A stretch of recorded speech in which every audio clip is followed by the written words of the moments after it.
Why did God create human beings with the capacity to reject him, knowing that many would do so and end up in an eternal hell? Well, I'd like you to consider two things. First of all, not even God can create a being who has the ability to receive and give love that does not also have free will. Love, by its very nature, requires choice. Consider this. If someone were to hold a gun to your head and force you to act as if you love them, we all know that that would not be true love. That would be coercion. And God, in his infinite wisdom, he wanted to create beings that could receive all of the love that he has to lavish upon us forever through Jesus Christ. And he wanted those same beings to be able to love him and to love one another.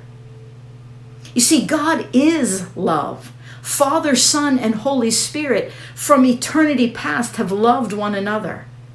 And God gives that capacity to us by making us free will beings. Now, why did God choose to create us as free will beings, knowing that many would reject him? That leads us to another consideration, and that is this. God is transcendent. That means he is infinitely high above us. His wisdom we cannot fathom, Isaiah 40:28 says.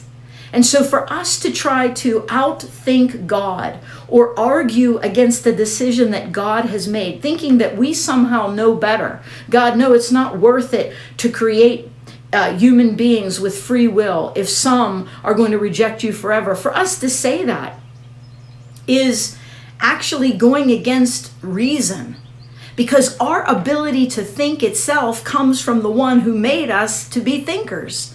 And as C.S. Lewis said, to argue against God is like cutting off the branch that you're sitting on. God is the source. And so his thinking is far above ours. And in his infinite wisdom, he decided that it was more valuable, more important, so deeply essential to lavish his love upon those who would receive it and to have them love him back and love one another forever, than to not create any beings at all. And we must rest in that. Isaiah 40:28 makes it clear